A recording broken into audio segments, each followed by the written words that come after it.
Salam, xoş gördük. Dəyərli Hürriyyət TV, eləcə də Ulu TV izləyiciləri.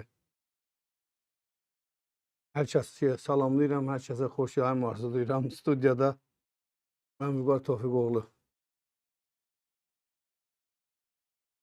2 iyun 2025-ci il saat 16:00 olan yayımımızı Allahın izni ilə başlayırıq və inşallah bu yayımımızı da sizlərlə birgə sağ və salamat olaraq başa vurarıq. İnşallah dostlar. İlk öncə dəyərli çatda olan bacı qardaşlarımın hər birini birər-birər salamlayıb bağrıma basıram.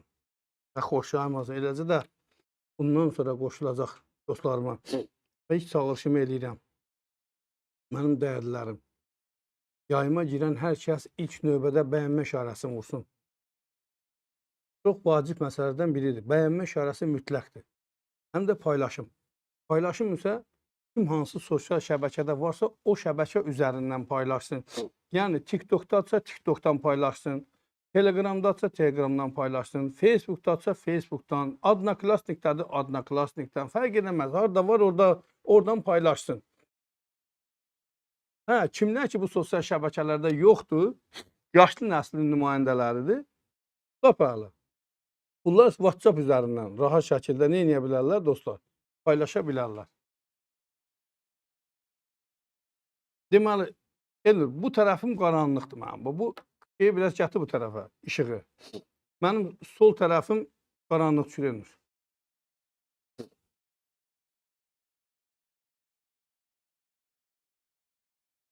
Bunu gətirib deyəcəm. Mən özüm görəndə deyəcəm. Efirimiz bugün qısa olacaq. Ora yox. Ora gətirdin. Yaxına gətir biraz. Yox, bu tərəfin mənim sol tərəfində qaranlıq var. Qaranlıq görsənirəm.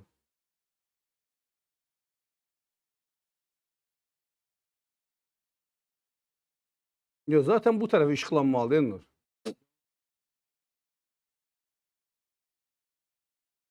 Döndür görüm onu.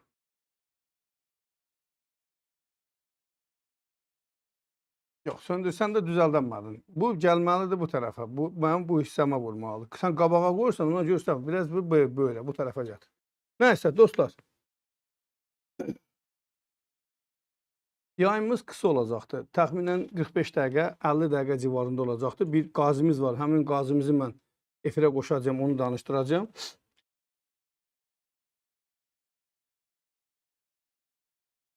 Onun problemlərini dinləyəcəyik. Həqiqətən də mən onun şəkillərinə baxmaqda çox çətinlik çəkdim. Çətinliklə baxdım, ürəyim dözmədi. Ona görə də orada yazdım ki, ürəyi zəif olan adamlar o şəkillərə baxmasın. Zaten üstünü bulurlamışıq. Yəni, amma görün bizim qazimizin başına hansı oyunlar açılıb, hansı müsibətlər gətirilib. Roman bəyə mən salamlayıram, dostlar. Başlayıram bir şirkətlə, sonra keçəcəm qazimizə.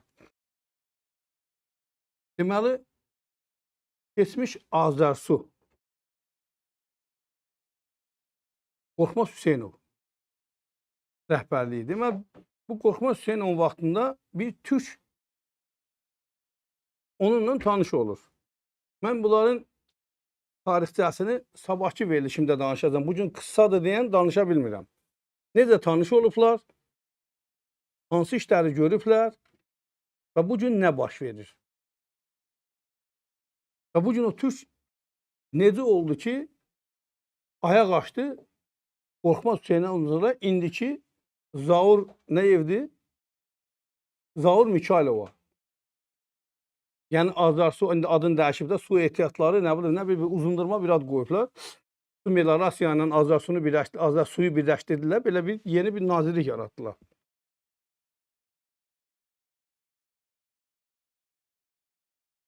Deyə az yazır ki, biz aşağıdakı faktlarla sübut edəcəyik ki, maalesef hələ də dövlətimizin büdcə pulları kimlər üçünsə peşkəş edilməkdədir. Bilirsiniz, əsasən pullar bizdə tenderlə yeyilir. Yəni, əvvəlcədən anlaşılır, razılaşdırılır. Ondan sonra YHY başlayır. DH, D, Y, Y. Sökən, dağıdanın. Çünki niyə? Bu bir sahipsiz, başsız bir yer kimindir? Bu Azərbaycan dövlət büdcəsi. Ora kimin imkanı çatır, neftlərini atır, başlayır oradan qidalanmağa.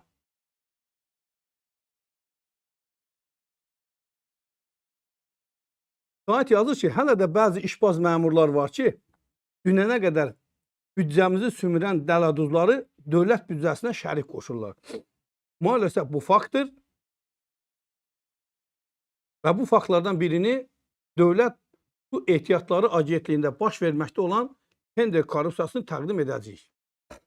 Sahət yazır. Beləliklə, keçmiş Azərsu ölkənin su və kanalizasiya infrastrukturuna cavabdeh olan dövlət qurumu milyonlarla manatlıq layihələri tendersiz şəkildə bir şirkətə verir. Əslində tender haqqında qanunu tapdalayırlar. Zaten ölkədə qanunu tapdalamaq ən asan işdir məmurlar üçün. Ən asan iş. Qanunu tapdalayır, qanunu tapdalayandan sonra keçir, vətəndaşı tapdalayır, rahat şəkildə işini görür. Yəni, bu ölkədə məmurların səlahiyyəti qanunun səlahiyyətindən yuxarıdadır. Yəni, onlar bir pillə yuxarıda olduğuna görə o pillədən aşağı düşəndə qanundur, qanunu ayaqlayır, keçir.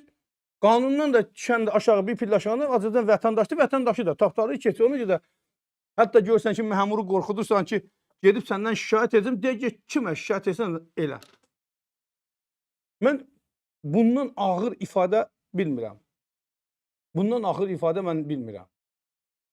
Yəni, bir məmur, bir qudurğanın biri, əgər deyirsə ki, get kimə deyirsən, bu çox ciddi bir mesajdır. Çox ciddi mesaj. Ola bilsin ki, kimlər üçünsə, get kimə deyirsən, dedi, ha? Yox, elə deyil. Get kimə deyirsən, o deməkdir ki, bu ölkədə elə bir kişi yoxdur ki, mənim qabağıma çıxar. Bu deməkdir. Ona görə mən bəzən görürsən ki, materialları oxuyanda orada sözlərdən tuturam və sözü izah edirəm ki, bu söz nə demək, hansı anlama gəlir? Adam durduq yerdə boşu-boşuna deməz. Görürsünüz, böyük dövlət başçıları danışanda nə edirlər? Onların işlətdiyi hər kəlməni analiz edirlər ki, bu kəlməni işlətməklə bu nə demək istəyirdi? İndi mən də bu məmurun o sözünü deyirəm. Məmur deyir ki, get kimə istəyirsən şikayət elə. Yəni, bu o deməkdir ki, mənim üstümdə mənə əmr verəcək, məni qorxudacaq, məni narahat edə biləcək bir adam görmürəm, yoxdur. Mən təkəm. Hər kəs mənim altımdadır. Mən hamının fövqündəyəm, üstündəyəm. Bəli, yəqin ki, bu şirkət sizlərə tanış gəldi. Azərsuyun əvvəlki rəhbərliyi Qorxmaz Hüseynovun vaxtında bu şirkətin kəsdiyi başa sorğu sual yox idi. Və sorğusu sualsız Azərsu tenderləri bu şəkildə Eren şirkətinə verilirdi. Həmin o türk əslində iş adamı deyil. Mən bununla bağlı açıqlama verəcəyəm. Hələ bunun bir Kəlbəcər məcarası var. Bu yeni nazirlə Zaur Mikail onun yeni bir məcarası var. Oradan sonra bunun Kəlbəcərdə bir qaya dirənməsi var. Dirənəndən sonra bu qayanı qıra bildi mi, qıra bilmədi mi, yoxsa qaya bunu mu qırdı? Mən bunların hamısını növbəti verilişimdə açıqlayacağım dostlar. Çünki az qala ayrılan tender vəsaitinin 20%-i geriyə atqat kimi Qorxmaz müəllimə qayıdırdı. Çox üzr istəyirəm. Biraz narahatam. Boğazım nəsə. 20% nə deməkdir dostlar? 100 milyon pul ayrıldısa, bunun 20 milyonu atqat şəklində o vaxtki rəhbərliyə qaytarılırdı. Əslində bugünkü də elə odur. Bugünkü də odur. Yəni bu da nəticədə gətirib nəyə çıxardır? Tutalım ki, bir şirkət tenderdə udubsa ki, məsələn, hansısa bir böyük bir baza tikəcək, məsələn deyirəm. Bu bazanın qiyməti 100 milyondur. Yox, əstağfurullah. Məsələn, 90 milyondur. Bu da Tenderdə qalib gəlmək üçün 10% üstünə pul qoyur. 100 milyon tenderi gedir udur. 90 milyonun xərcləyir, 10 milyon qalır bunun şirkətinə qazanır. Amma bizdə necədir bu? Bizdə necədir? 90 milyonluq işdir, 100 milyon tenderi udur. Amma adama deyirlər 20%-ni qaytarmalısan mənə. Yəni 100 milyondan 20 milyon qayıtmalıdır dala. Deməli, burada 90 milyon xərclənəcəkdirsə, artıq 10 milyon da zərərdədir. 10 milyon həm qazancını itirib, o heç, 10 milyon zərərlə bu tenderi udur. Nəticədə nə baş verməlidir? Bu həm o 10 milyonu qazanmalıdır, itirdiyi 10 milyonu ki, burada 90-dan 10 milyon götürübdür. Həm də bu işi görüb başa çatdırmalıdır. Əslində bu pulu hardan aldı? Cibindən mi qoydu o pulu? Xeyr, cibindən qoymadı. O bizim boğazımızdan kəsdi. Yəni tikiləcək bazanın belini qırdı. Necə ki, Qarabağda, hətta Müdafiə Nazirliyinə tikilən ambarlarda belə biabırçılıq var. Dəhşətli dərəcədə biabırçılıq var və gedib onları kontrol edən Müdafiə Nazirliyinin əməkdaşları da eləcə də bu Azərbaycan əməkdaşları imza çəkirlər, yeyirlər, içirlər. Ondan sonra pulunu alırlar, imzanı çəkirlər, heç bir problem yoxdur burada. Beton bu qalınlıqdadır, halbuki beton bu qalınlıqda deyil. 17 santim beton olmalıca, orada cəmi 7 santim beton verirlər. Bir ildən sonra başlayır hamısı zart-zart atmağa. Eləcə də ambar tikirlərində. Tanım ki, kolonlardır, beton kolonlar. Bu kolonlara getməlidir 10 kub beton. Amma bu kubu 50-yə yendirməlidirlər. Yəni 5 kuba yendirməlidir. 5 kuba yendirmək üçün nə etməlidirlər? Kolonların içərisinə əllərindən keçən bütün zirt, zibil, daş, plasmas, şüşə, nə gəldi atırlar və sonra betonu onun üstündən verirlər. Bundan da 5 kub beton irəlidirlər. Yəni dövləti bu cür aldadırlar. Dövlət deməsin, hökumət deməsin, mənim bundan xəbərim yoxdur. Xəbəri yoxsa budur ana. Mən deyirəm. Konkret fakt da var. İstədiyi vaxtı desinlər, aparım ünvanına qədər göstərim. Fotolarını göstərim. Həmin adamları çıxardım efirimə, ustaları. Ustalar bir-bir desin harada nə iş görüblər. Baxın görün indi, nə hoqqalardan çıxıblar oralarda. Eyni şeydən bu Ərən şirkət qrupu ki var, Ərən şirkəti. Bu şirkət də 100% o cür elə. Əgər atqat qaytarırsa, əgər bunu deyə az iddia eləyir, atqat qaytarırsa, bu həm qazanmalıdır özü, həm qazandırmalıdır Qorxmaz müəllimgillərə, indiki Zaur Mikayılovgillərə, həm də nə etməlidir? O götürdüyü öhdəlik yerinə yetirməlidir. Qorxmaz müəllimə qaytarırdı. Elə indi də elədi. Qorxmaz Hüseynov yoxdur. Amma onun Qorxmaz Ərən şirkəti var. Tender keçirilmədən 20 milyon manatlıq layihələr. Fikir verin ha. Son dövrlər 19-20 milyon manatlıq layihələrin tender keçirilmədən birbaşa Ərən şirkətinə verildiyi iddia olunur. Bunu deyə az yazır. Halbuki Azərbaycan bazarında qeydiyyatda olan yüzlərlə şirkət var ki, bu layihələr üzrə həm texniki imkanlara, həm də daha aşağı qiymət təklifinə malikdirlər. Lakin onların sənədlərinə baxan belə olmur. Hatırlayırsınız, Müsalə xanım bura bir nəfər adam çıxartmışdı. Deməli, bizim mütəxəssisdir, yol çəkmə üzrə bir mühəndisdir. Aparıb deməli, mən ya da yolların tənzimlənməsi ilə bağlı mütəxəssis, tam xatırlamıyorum, aparıb bunu Ayna şirkətinə verir. O layihəni, Ayna şirkəti deyir ki, ged işinlə məşğul ol.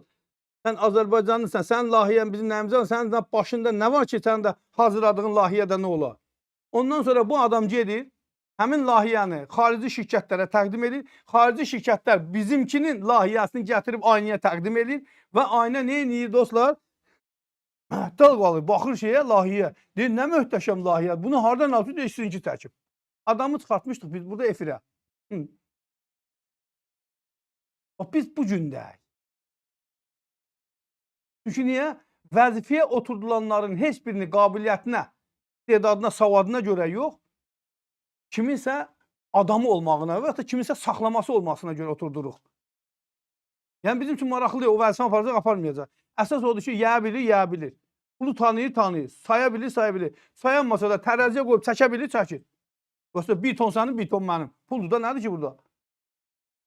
Bizdə daha 100 kiloluq bir şey, 10 kiloluq yüzlüyü qoyulan bir kəlistə qapana, biləsən nə qədər gəlir, ondan sonra vurarsan onu yüzləri, artırarsan 1 ton yüzlük məsələn, tutalım ki, nə qədər pul edir, biləsən. Burada qeyri-adi bir şey yoxdur. Və bizimkilər də onu yaxşı bacarırlar. Məlumata görə bir neçə il əvvəl Azərsuda keçmiş rəhbərlik dövründə Eren şirkəti ilə əməkdaşlıq olub. Adları hallanan Qorxmaz və Elman adlı şəxslərin Eren şirkətinə böyük layihələr tender elan olunmadan ötürdüyü bilir böyük layihələri. Məlumata görə Eren şirkəti aldığı pulların 20%-ni onlara geri təqdim edilmiş. Bu, həmin şirkətin daxili çevrələrində etiraf edilmiş məlumatlar sırasındadır. Yəni, rəhbərlik, köhnə metod və iş.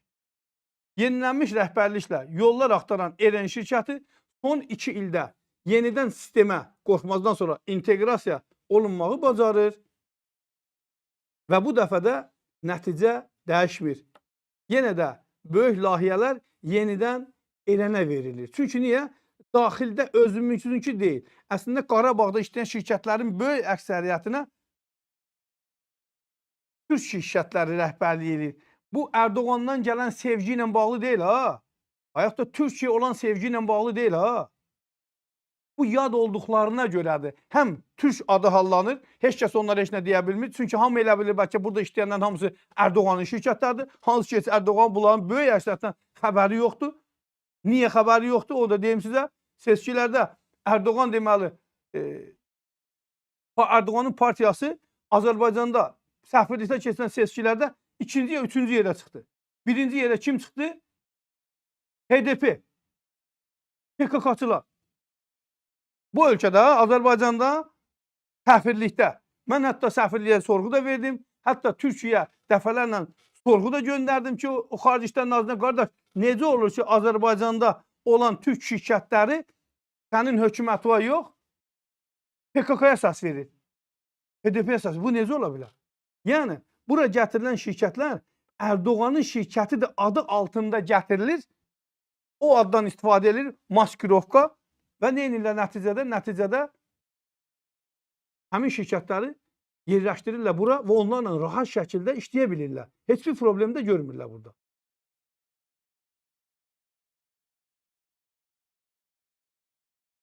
Layihələrin siyasi artıq gizli deyil. Deyə az olaraq araşdırmalarımız nəticəsində ortaya konkret dəlillər də çıxartmışıq. Məsələn, bu günə qədər Eren şirkətinin iştirak etmədən aldığı layihələrə aşağıdakılar daxildir.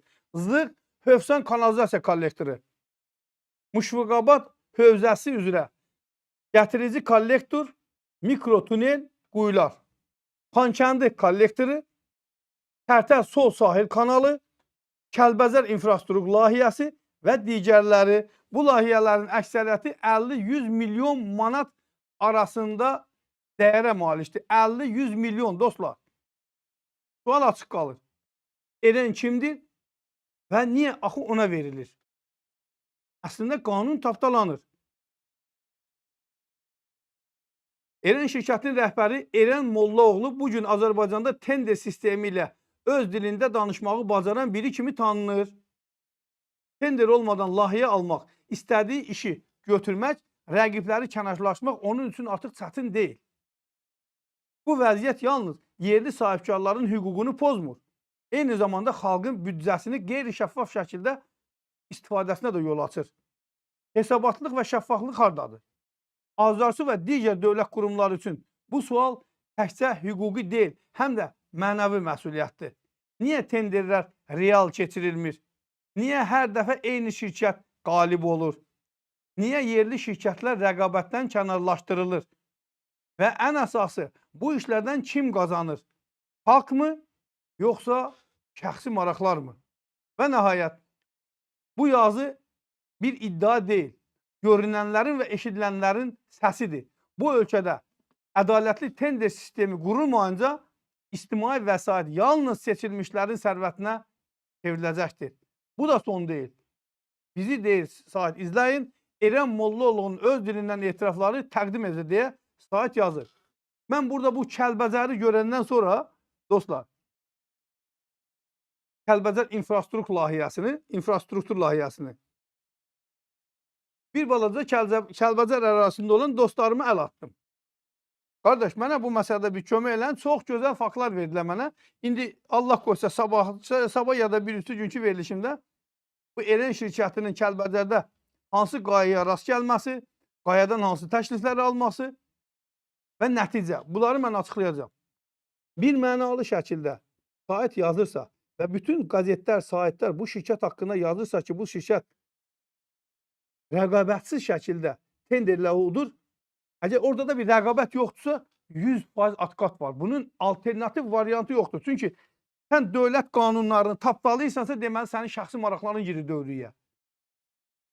Şəxsi marağı olmayan adamın isə, dostlar, dostu olmur, tanışı olmur, qardaşı olmur, bacısı olmur. O, dövlətin mənəfeyini güdür.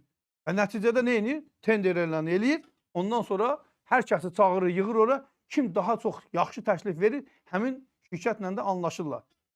Elnur bizim Qazi qardaşımızı qoşana qədər mən balaca bir lətifə danışacağım.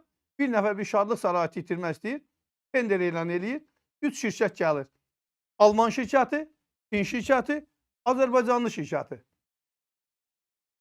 Alman şirkəti deyir ki, mən bu layihəni 2 milyon dollara tikərəm. Çin şirkəti deyir ki, qardaş, mən bu layihəni 1 milyon dollara tikərəm. Azərbaycanlı şirkəti gəlir, deyir ki, mən bunu 3 milyona tikərəm.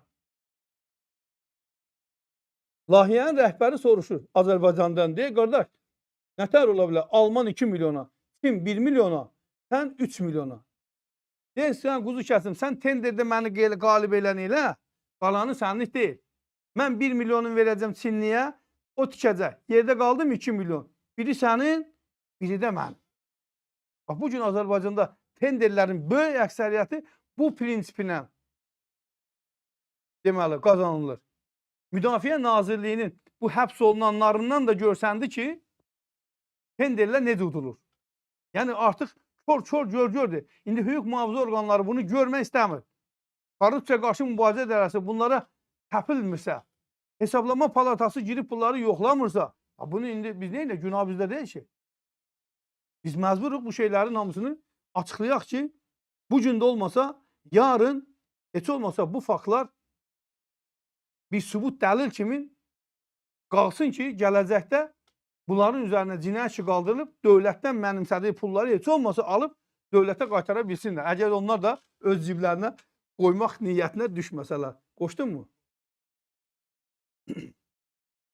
Bizim bir qazi qardaşımız var, dostlar. Şahin Quliyev, elə mi? Şahin Quliyev. Bunu dinləyək, dostlar.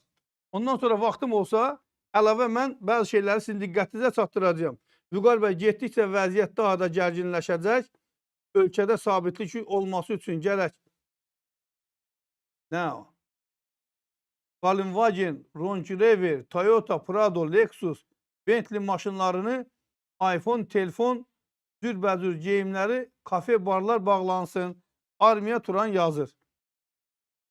Əvvəl Zeynallıya yardım. Zaten bayaq Vüsalə xanım da dedi, bəli, kimin imkanı var? Altda kart yazılıbdır. Hani Elnur, kartın şeyi yoxdur axı. Mən görmürəm o nömrəni.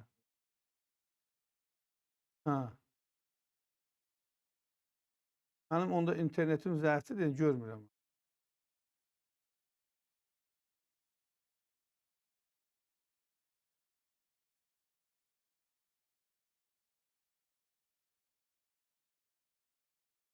Əvəz bəyin kartı zaten aşağıda görsənir. Xahiş edirəm, kimin imkanı var, orada göndərsin. Əlvan Şirov, Azərsu, Oktay Əsədov dövründə milyardlar yerbəyər etdi. O bu işə görə mükafatlanandan sonra onun yolu davam etdirirlər. Bunu Əlvan bəy yazır.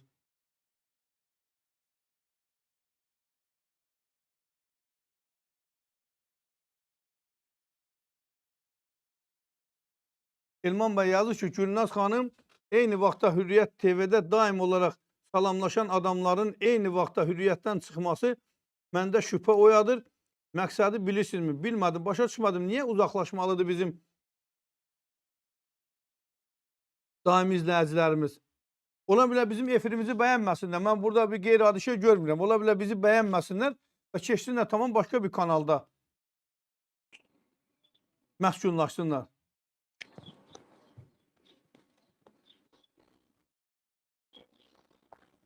Bunu niyə? Nə əcəb tutmurlar? Qurban Məmmədovun xalası oğludur. Çox oyunlar gedir. Tubisiş. Tubiş. 2 dəfə həbsxanada yatmışam. Yaxşı demirəm heç nə. Vicdanı olsun. Gəl bir yerdə gedək yataq həbsxanada ikimizdə. Subişi. Mən niyə tutmadılar ki? Cinayət eləyirəm, narkotik satıram, adam döyürəm, oğurluq eləyirəm, korrupsiya eləyirəm. Niyə tutmadılar mən? O adamlar tutulur ki, o adamlar kiminsə əl gədəsidir, sifarişlidir. Daha doğrusu sifariş alandır. O adamları bəli həbs eləyirlər. Mən heç kəsin sifarişini yerinə yetirmirəm ki, qazetlərdə saatlərdə olan materialları oxuyuram. Niyə həbs eləmədilər məni? Niyə bu maraqlıca mən həbs oldum? Ay, vay, vay, vay.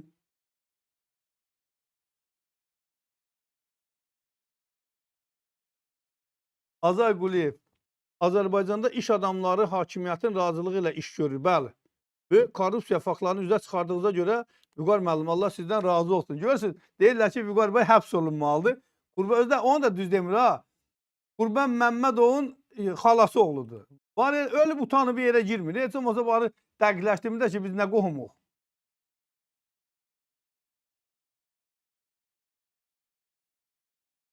Salam Vüqar bəy, səs getdi, Kərimov yazır. Vüqar bəy, Elnur bəy, izləyicilər. Nəysə dostlar, bəyənmə işarəsini hər kəs vursun, biz başlayaq qazimizlə söhbətə. Mikrofon anı.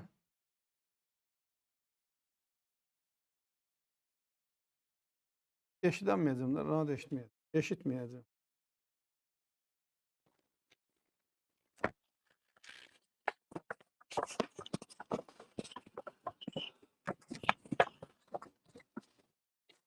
Şahin, eşidirsən məni? Bəli, eşidirəm. Necəsən qoda? Keyfin əhvalı necədir? Allah'ın siz necəsiniz? İlk öncə hər vaxtınız Səs. Səsi niyə elə gəlir?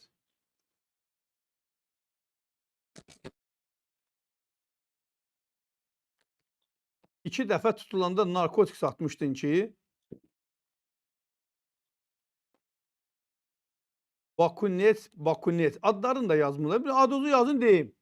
Niyə tutulmuşdum onu da deyim. Burada nə var ki?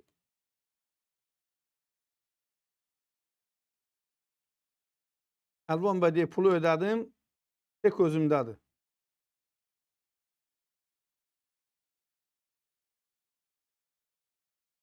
Mən buradan bir də bizim bir izləyicimiz var, o bugün baxıram, burada yoxdur. Bayaqlarım Mahir bəyin verilişində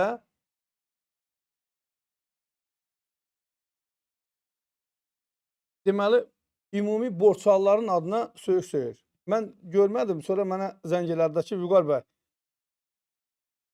bəs Mustafa bəy orada borçluları təhqir eləyir. Mən öz adımdan və kollektivim adından bütün borçlulardan üzr istəyirəm, dostlar. Bu kanal bizim kanaldır. Təbii ki, bizim borcumuzdur nəzarət eləmək. Amma bəzən görürsünüz, mən sizlərlə efirə baxıram. Kompüter isə qabağımdadır. Mesajlar çox gedəndə, tez-tez gedəndə, sürətlə gedəndə görmək olmur. Və yaxud da mən material oxuyanda görə bilmirəm. Eləcə də Gülnaz xanım tez-tez gedəndə oradan oturub başını saldığınızda aşağı birinə cavab yazmağasa, onu görmək mümkün deyil. Bəzən görsən, o qədər mesajda sürətlə gedir ki, həqiqətən görməkdə çətinlik çəkirsən. Amma buradan səslənirəm. Və mən Gülnaz xanıma da buradan açıq deyirəm, xahiş edirəm Gülnaz xanımdan. Döyüşləyən, təhqir eləyən adamlar, təhqir... Bax, kiminsə fikri tənqididirsə, bunu silmə, xahiş edirəm, silmə Gülnaz xanım. Məni tənqid edirlərsə, qoy eləsinlər, problem yoxdur orada, narahat olma. Amma ortada bir söyüş varsa, Hələ bir region haqqında bir söz söylərsə, o adamı dərhal blok eləyin, atın kənara. Ehtiyacımız yoxdur ona. Adam kimdir ki, ümumi borçluların haqqında danışır? Onları təhqir eləyir. İndi mən getdim tutalım, böyünlərin bir Gəncəli ilə bir iş gördüm. Gəncəli mənə pul atdı. Və yaxud da Gəncəli gəldi, getdi Naxçıvanı ilə danışdı. Naxçıvanı ona nə bilim, nəsə bir badalaq gəldi. Bu bütün regionu mu söyməli? Deməlidir bütün Naxçıvanlılar və hətta burada bütün Gəncəlilər. Bu nə demək? Hər regionun özünün orğusu da var, banditi de var, tülüsü de var, gədəsi de var, kişisi de var. Bir nəfərə görə, 2 nəfərə görə, 5 nəfərə görə 100 minlərlə insanı necə təhqir eləyə bilərsən Mustafa bəy? Ayıb deyil bu. Ona görə də xahiş edirəm, Elnura da bayaq tapşırmışam, açmamaq şərti ilə bloklasın, qutarsın, geçsin. Qayn, salam, necəsən qada? Salam, hər vaxt xeyir olsun. Eşidirsiniz məni Vüqar müəllim? Ha, indi səsin yaxşı gəldi, mən eşitdim. Bəli. Dostlar, eşidə bilirsiniz səsi?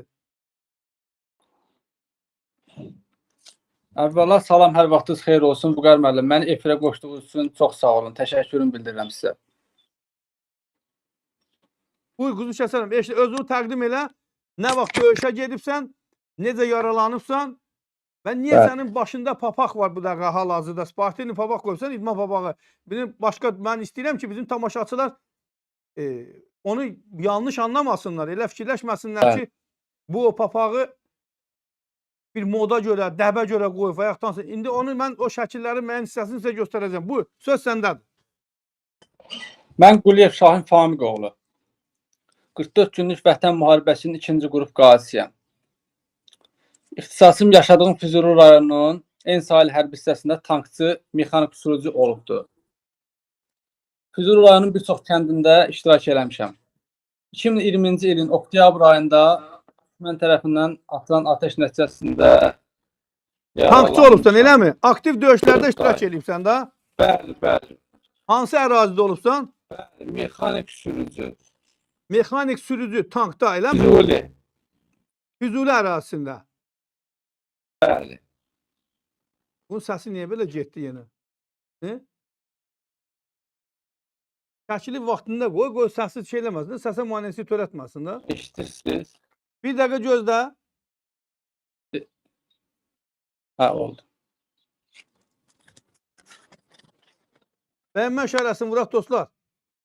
Bu işarəni vuraq, xahiş edirəm. Şahin, eşidirsən məni? Bəli, bəli, eşidirəm Vüqar müəllim. Ha, indi səsin açıldı. Deməli, 2023-də olubsan, 20-də olubsan. 2020-də. 2020-nin 44 günü savaşında olubsan. Bəli, bəli.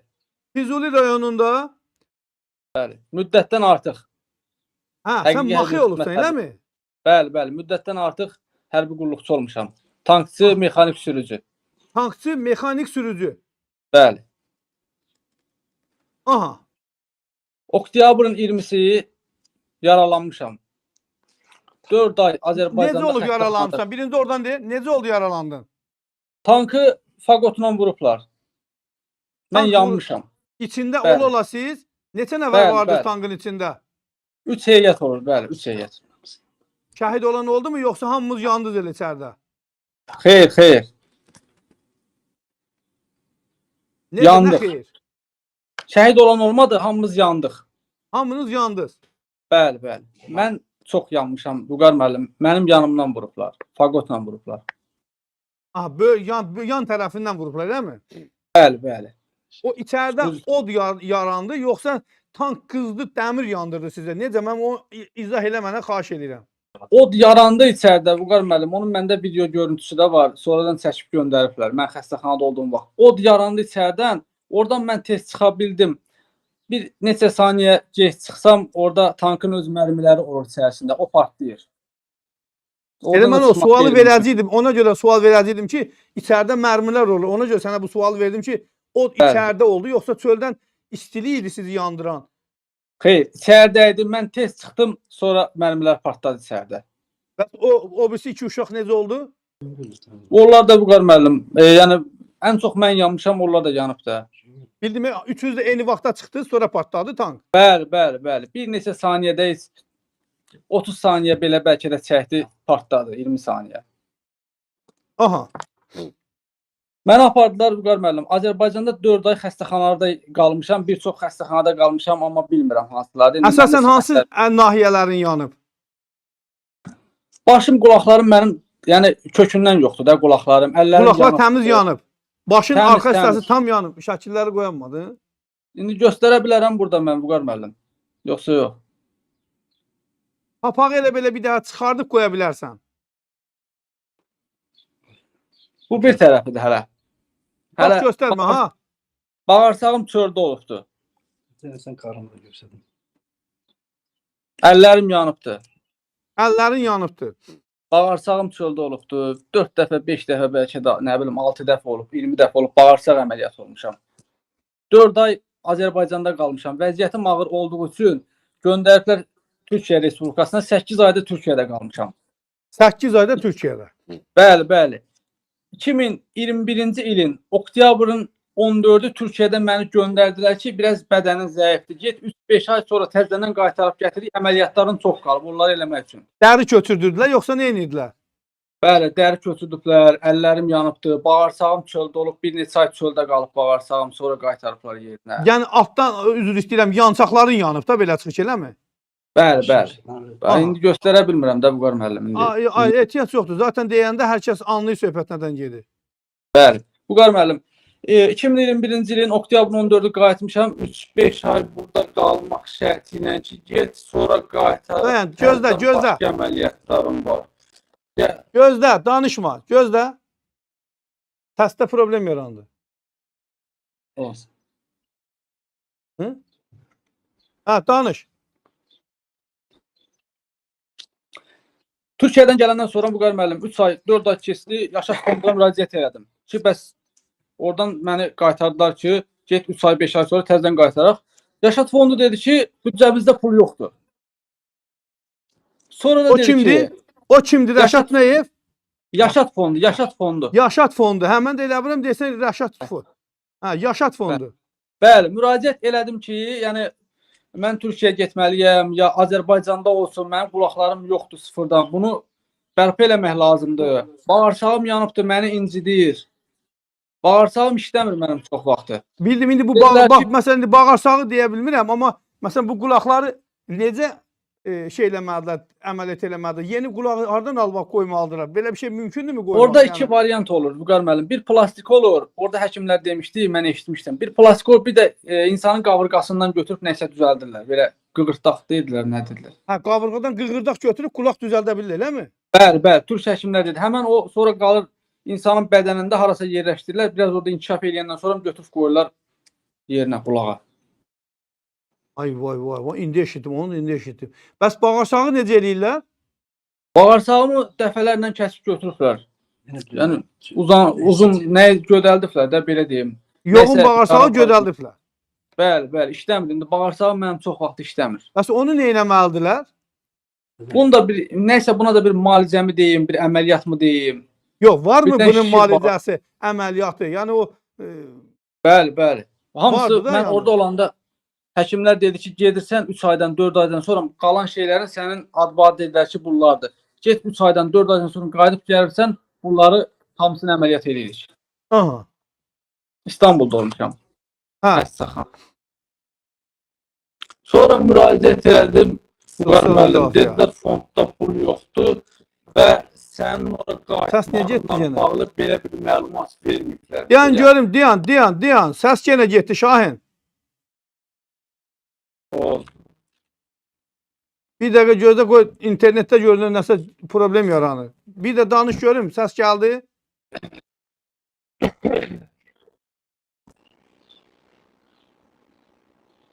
Şəkil zat qoysan baş onu görürəm.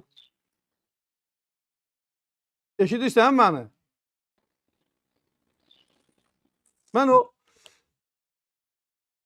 bir şey demək istəyirəm. Deməli, bilirsiniz də bizim bir space pekimiz var.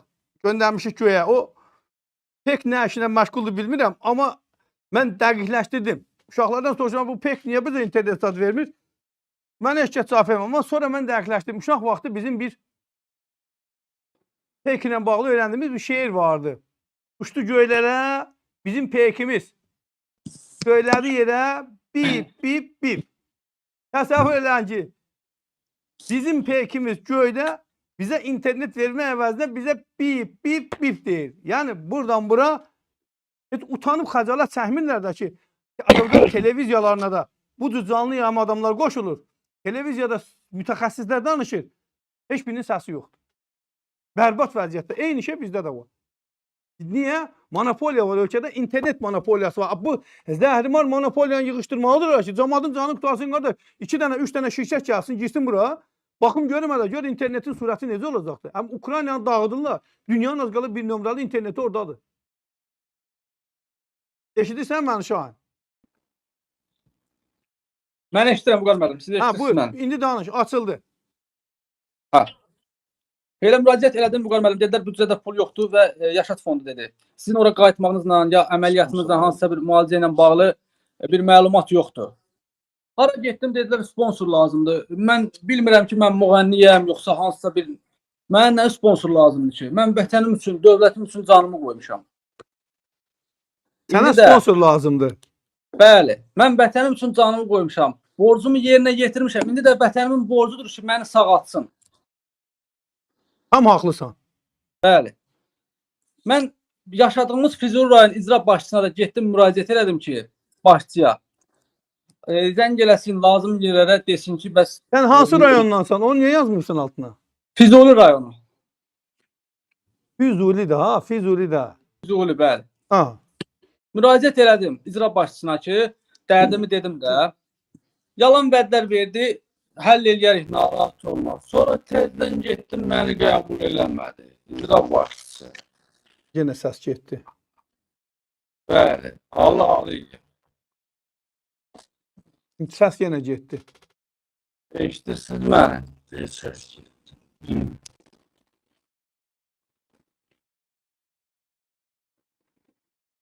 Eşidirsiniz Vüqar müəllim?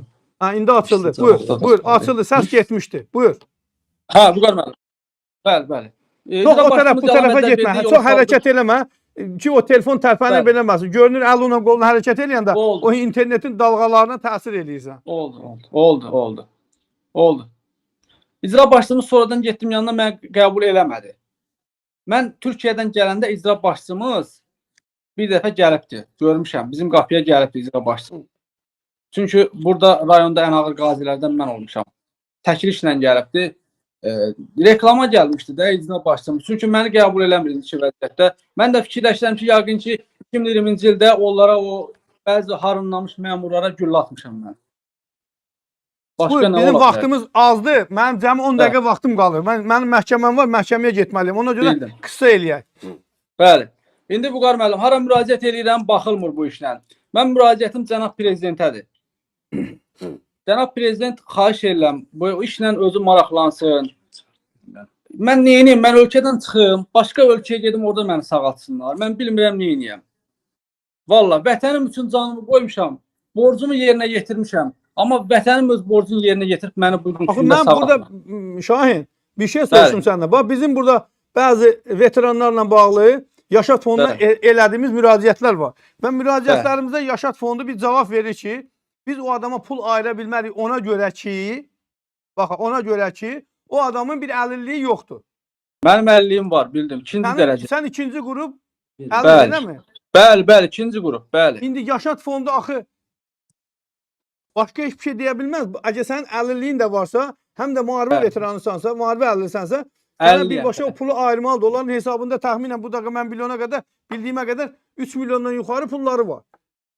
Deyir yoxdur da Vüqar müəllim. İkinci qrup 50-yə onu da vurğulamaq istəyirəm ki, mənə ikinci qrup dövlətim 5 il müddətində 50 verib. Mən orada həkimə sual verdim ki, ay həkim, mənim bu qulaqlarım yoxdur. Bu 5 ildən sonra yerinə gələcək, yoxsa mənim bağırsağım uzanacaq.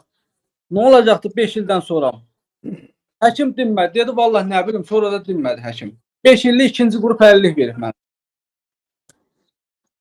5 illik verirlər sənə. Bəli, 5 illik verib 2026-cı ilin dekabrına kimi. Allah İkinci özlərini qrup öldürsün. Yəqin ümid edirlər ki 5 ilə sən ölərsən, bunlar o Bəli, pensiya bu verməzdən niyyətləri öz başını yesin. Allah özlərinə qismət eləsin o şeyləri. Bu Amin, əlilliyi həmişə amin. mən arzuluyuram. Bu cür əlilliyi Allah onlara nəsib eləsin və ondan da Amin. 5 illik ötsünlər. Heç bir problem yoxdur. Amin. Vallahi Sənin Vüqar müəllim, Bu qədər bədənin yanıb, bu qədər zərbə alıbsan, zədə alıbsan. Sən sual vermədin oradakı həkimə. Ay səni Allah öldürsün həkim. Bəs mənim əlim mi yerinə gələcək, qulağım mı yerinə gələcək, bağırsağım mı təzədən uzanacaq?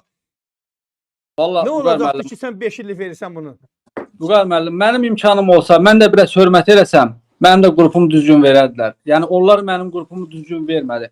Sonradan müraciət elədim ki, bu nədir? 2-ci dərəcəli əlillik vermişsiniz. Qulağım yox, bədənim yanıbdır, bağırsaq çöldə, bu gətirib 2-ci dərəcəli əlillik veriblər mənə. Həkimə sual verirəm, həkim deyir, vallahi nə bilim, belə eləyir, dinmir. Vallahi. Heç bir imtiyazlardan da yararlanmamışam. Bu günə kimi dövlətin aldığım prezident təqaüdü pensiyadır. 2-ci dərəcəli. İkinci qrup nədir axı? Nə qədər alırsan? 300 manat, 500 manat. Yox, Vüqar müəllim, mən hərbiçi olduğuma görə 940 manat alıram. Sən indi əmək haqqın var, əmək haqqı alırsan da gəlsin də Bəli, görərlər işləmişəm. 9 manata kim eləyər? Bax, əl yanmaq, Heç. baş yanmaq. Gəlsin də bunun birinin əlini biz odda yandıraq, iki əllərini. Aparaq ayda 9 manat maaş verər. Görərlər, razılıq verəcəklər buna. Vallahi heç kim razı, adi heç kim razı olmaz. İnsanın Otur da o əli közün üstündə yanır, dalı dözə bilmir. yansın. Ondan sonra deyəsən 9 manat pensiya verəcək. Görər, razılıq verəcəklər qardaş. Vallahi Vüqar müəllim, o dövlət məmurlarının bəziləri çox harınlayır. Vallahi elə onların balalarına qismət eləsin, o harınlamışların. Məni bugünkü gündə vətənim məni sağaltmır. Vallahi mən borcumu yerinə yetirmişəm, amma onlar borcunu yerinə yetirmir. Hara gedirəm qəbul eləmirlər, əlilliyimi düzgün verməyiblər. Bədən yoxdur, məndə yanıb, əllər yığılır, tuta bilmirəm. 2-ci dərəcəli əlillik verir. Əlilliyimi ləğv eləsin, amma məni sağaltsın da, yaxşı. Mən də onu istəyirəm. Məni sağalt, amma əlilliyimi ləğv elə istəmirəm. Nurəddin İstəmirəm. Ələsgərov yazır ki, bir başçının yanındaydım, ona zəng gəldi, qışqırdı, dedi ki, onun kartına 30.000 manat atım bezdim. Sən demə, sonradan öyrəndim ki, bu onun saxladığıymış. Olar, başçı, olar. Bəli. Harun Nivi, Vüqar müəllim, bəzi. Mən indi buradan həm də istəyirəm Müdafiə Nazirinə bir sorğu verəm. Deməli, dünən mənə zəng gəldi, mənə dedilər ki, Aygün Kazımova müharibə veteranıdır. Aygün Kazımova. Deməli, o günlərin bir Vəfa adında bir xanım medal almışdı müharibədən dolayı. Güya sən demə bu 2020-ci illərdə müharibədə olubdu, 44 günü savaşda olubdu. Bəli, Ona bəli. bir orden medal vermişdilər. Bu medalın orada təqdim elədi. Səs-küy düşdü, tez oradan çəkdi dala. Mənə Bəli. dünən zəng ediblər ki, Vüqar bəy, bəs sən demə Aygün Kazımova da müharibə veteranıymış. Mən qaldım məhətdə. Dedim, qardaş, bu Aygün kiminlə döyüşüb bə? Yaxşı, indi bu bildik, bu cavanlar gedib erməni ilə vuruşub. Bu Aygün kiminlə vuruşub? Harda vuruşub? Və sonradan bəlli olur ki, bu adamlar rəhbərlik bir yerə yığışanda, hansısa şadlıq sarayında, nə bilim bir restoranda, gedib bunların qabağında burcudurlar, o yüzden bu yüzden bir dənə mahnı oxuyurlar. Bunların da ləzzət verir, xoşuna gəlir. Çünki niyə? Çırpaq damısı lütdülər. Baxır, ləzzət alır ondan. Çəpi çalır belə. Ondan sonra çağırır orada rəhbərlikdən tapşırır ki, məsələn, filankəs xanıma bir dənə medal verin. Çünki niyə? Adam burada oxuyub, elə bu Vasmoyun bazarıdır, bir dənə də veteran, müharibə veteran gəl burada medal satır. Aldın sən 20 qəpək sənin verdin, 50 qəpək bir medal aldım, taxdım sənin sinandan. Mən o vaxt əsgərlikdən gələndə özümə bir dənə Sovet İttifaqı qəhrəmanı medalı düzəltmişdim, məni yolda tutdular. O medalım indi də qalır. Əsgərlikdə onu düzəltdirmişdim mən bir uşağa. Sovet İttifaqı qəhrəmanı. Və gəldim, mən Krasnodarda tutdular. Saxalindən uçdum. Xabarovskdan uçdum Moskva, Moskvadan uçdum Krasnodar, Krasnodarda məni tutdular. Bizən Sovet İttifaqı qəhrəmanı medal hardan aldı? Yəni, qardaş, bu o medaldan deyil ki, bu vətən müharibəsidir. Bu günlərdə bu cür övladımıza biz pul tapa bilmirik. Vüqar müəllim, qalan bunlardır. Nə edirsən onlarla? Prezidentin verdiyi medallardır. İlham Əliyevin pesatı var burada. Möhrü var, imzası var. Prezidentin verdiyi medallardır, qalan budur. Bu 3 dənə medaldır. Cəsur döyüşçüdür. Füzulinin azad olunmağına görə Vətən müharibəsi iştirakçısı medalı ilə təltif olunmuşam. Aha. Bunu da indi Vüqar müəllim, valla nə bilim, baxmır da, dövlətim mənə baxmır. İstəyirəm mən ancaq tərk eləyəm də bu ölkəni, baxmır mənə dövlətim, tərk eləyəm mən bu ölkəni. Valideynlərimə nə qədər mən yük olum. Baxmır dövlətim, 4 ildir mənə baxmır. Bir dəfə qapımı açıb demir ki, Ya ne yersen. Biz zaten sənin məsələnlə bağlı, biz zaten sənin məsələnlə bağlı bu Yaşat fonduna artıq yazımız hazırdır. Allah'ın izniyle inşallah. Deməli bir material da deyəcəydim ki, yadından çıxmışdı. Əskərliyə adam getməyib, idmansıdır. Lənkəranda. Bir yazı vermişdi. Efirə çıxardacaqdım ki, görəm bu nə məsələdir. Onda artıq reaksiya veriblər, adamı buradan işdən çıxardıblar. Deyəsən Lənkəran rayon hərbi komissarı çağırıb ki, ya da qoyma bu Vüqar Tofiqoğlu'nun dilinə düşsək batdıq. Həsən ondan qabaqki komissarı ondan yana çıxardıblar. Qeyri-qanuni hərbi bilet verdiklərinə görə. Bu ölkədə qardaş, kim nə istəyir onu eləyir. İndi biz o Yaşat fonduna bağlı materialı hazırlamışıq. Yəqin ki, Allah qoysa sabah sizin material qəzetdə dərc olunacaq. Sonra biz onu ünvanlayacaq Yaşat fonduna görə. İndi nə cavab verəcək Yaşat fondu? Axı sən bizə deyirdin ki, o veteran da onun əlilliyi yoxdur, ona görə müalicə elətdirənmirəm. Bəs indi nə cavab verəcək? Pulumuz yoxdur mu? Şəhid ailələrinə aylıq 300-400 manat dərman pulu kömək edirlər. Onu da kəsiblər. Yaşat fondu deyir ki, artıq bizə pul köçütmürlər. Biz müvəqqəti yaradılmış bir qurumuduq.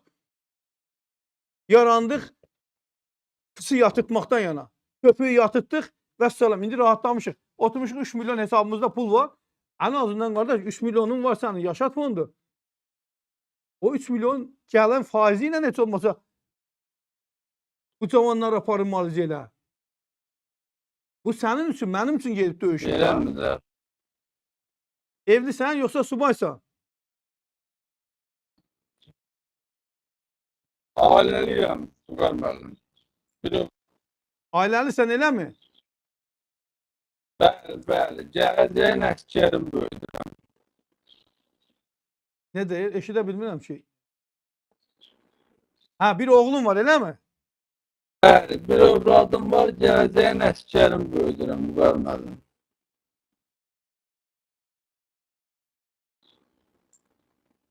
Yaxşı. Oldu qada. Mən sənə təşəkkür edirəm. Birazdan mənim artıq çıxmam lazımdır. Ona görə dəyərli izləyicilərim, mən sizdən də üzr istəyirəm. İnşallah Allah nəsib eləsə sabah saat 4-də sizin görüşünüzə gələcəyəm. Bəyənmə paylaşmağı unutmayaq. Mən Şahin qardaş səninlə sağollaşıram və sənin də işim bizim nəzarətimizdədir. Yəni mən öymürəm ha özümü nəsə eləyəcəyəm, nə eləyəcəm, amma yox.